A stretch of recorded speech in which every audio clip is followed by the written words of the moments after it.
Elon Musk has defended his decision to sack thousands of staff at Twitter without warning.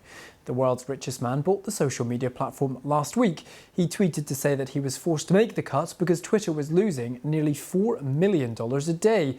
Mr. Musk also attempted to allay concerns about the spread of hate speech, saying Twitter's commitment to content moderation remained unchanged. But President Biden has said the tycoon has bought an outfit that spews lies across the world. Many big firms have paused their advertising on Twitter, while uncertainty about its content controls remain. Here's our technology editor, Zoe Kleinman. Elon Musk didn't speak to any of the thousands of Twitter employees laid off today. Instead, he was a surprise guest at this investor conference in New York. Meanwhile, many Twitter staff woke up locked out of their work laptops. They were later told via an email to their personal accounts that it was their last working day at the firm. Some have been told they'll be paid until February next year, getting some sort of certainty after months of speculation. A mixed range of emotions, certainly upset, certainly frustration, certainly some anger. But you know what? Also, in some cases, some relief, right? Because this was a thing that played out over the course of the majority of this year. There were, understandably, lots of emotional tweets.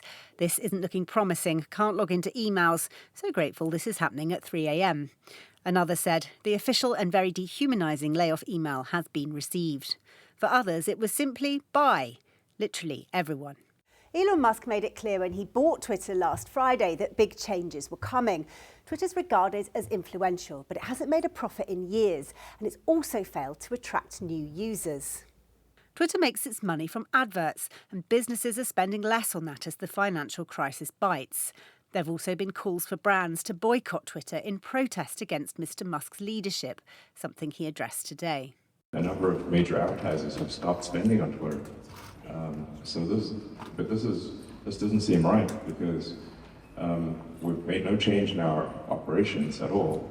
Elon Musk is planning to charge a monthly fee for verification, currently given out for free to high-profile accounts as a badge of authenticity.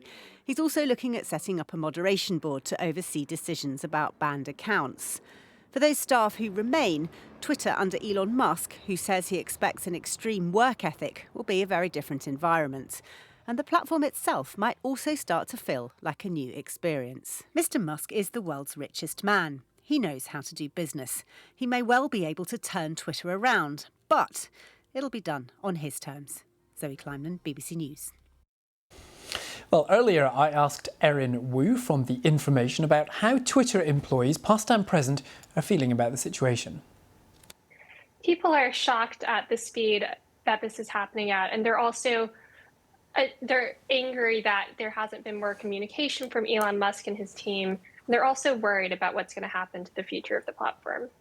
Well, what specifically are their concerns? Which direction do they see the platform heading in? So what's important to remember is that this is all happening just days ahead of the midterm elections in the United States. And so days ahead of the midterms, half of the staff has been fired. And so they're worried that there won't be enough content moderation staff. And they're also concerned about what could happen if Elon Musk goes ahead with his plan to start charging for verification on Monday, just one day before the midterm elections. Elon Musk tweeted earlier, he said Twitter's strong commitment to content moderation remains absolutely unchanged. And he says, in fact, we've actually seen hateful speech decline below our prior norms, contrary to what you may read in the press. Does that tally with what you're seeing? Sure. I can't confirm or deny what he's saying about the amount of hateful speech on the platform changing. But what I can say is that, for example, the curation team, which was responsible for essentially helping determine what people saw through trending topics, that team has just been absolutely decimated by these cuts. And so people are concerned that those changes and others may lead to more misinformation on the platform ahead of Tuesday's elections. Thinking longer term about the platform, how does Twitter look to you, kind of short, medium and long term under Elon Musk? I think all we can say at this point is it's going to be incredibly difficult. It's going to be incredibly different. Like, we've seen a few of the changes already. He's planning on changing verification. There's talks of bringing back Vine, the short form video product. There's also been some indication of what he's planning on shuttering, and so that's review and notes the longer form content. So there's definitely a lot of product changes coming up, and what's, I guess, left to be seen is how well he's able to execute. He says this was necessary to make these cuts because the platform was losing $4 million a day. Sure. It's now his company. It's his right to do with it as he pleases, really, isn't it? Sure. I mean, yes, that is definitely one way to look at it.